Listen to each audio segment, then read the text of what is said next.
Welcome to Sukesh economy classes. కేంద్ర ప్రభుత్వం ప్రధానమంత్రి గరీబ్ కళ్యాణ్ అన్న యోజన పథకంలో భాగంగా పబ్లిక్ డిస్ట్రిబ్యూషన్ సిస్టమ్ ఆధారంగా భారతదేశంలోని సుమారు 80 కోట్ల మందికి ప్రతి నెల ఆహార ధాన్యాలను పంపిణీ చేయడం జరుగుతుంది. ఇలా 80 కోట్ల మందికి ప్రతి నెల ఆహార ధాన్యాలను పంపిణీ చేయాలంటే 4 లక్షల మెట్రిక్ టన్నుల ఆహార ధాన్యాలను పంపిణీ చేయాల్సి వస్తుంది. కేంద్ర ప్రభుత్వము రైతుల నుంచి ఆహార ధాన్యాలను సేకరించి మిల్లర్ల ద్వారా దాన్ని ప్రాసెస్ చేయించి బియ్యంగా మార్చిన తర్వాత ఫుడ్ కార్పొరేషన్ ఆఫ్ ఇండియా వారు బఫర్ స్టాక్ గా నిల్వ చేస్తే ఆ నిల్వ చేసిన ధాన్యాన్ని పబ్లిక్ డిస్ట్రిబ్యూషన్ సిస్టమ్ లో భాగంగా ప్రధానమంత్రి గరీబ్ కళ్యాణ్ అన్న యోజన అనే స్కీమ్ లో భాగంగా ఆహార ధాన్యాలను పేద ప్రజలకు అనగా బీపీఎల్ కార్డు కలిగిన లబ్ధిదారులకు ఆహార ధాన్యాలను పంపిణీ చేయడం జరుగుతుంది. అందుకు గాను కేంద్ర ప్రభుత్వము ఈ యొక్క స్కీమ్ లో భాగంగా పబ్లిక్ డిస్ట్రిబ్యూషన్ సిస్టమ్ ఆధారంగా పేదలకు ఆహార ధాన్యాలను పంపిణీ చేయడం కోసము కేంద్ర ప్రభుత్వం రాష్ట్రాలకు ముందుగానే 6 నెలల ముందుగానే ఆహార ధాన్యాలను రాష్ట్ర ప్రభుత్వాలకు పంపించడం జరుగుతుంది.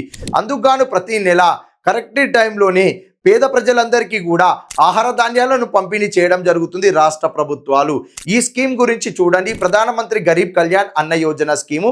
ఇది పబ్లిక్ డిస్ట్రిబ్యూషన్ సిస్టమ్ ఆధారంగా ఆహార ధాన్యాలను పంపిణీ చేస్తుంది.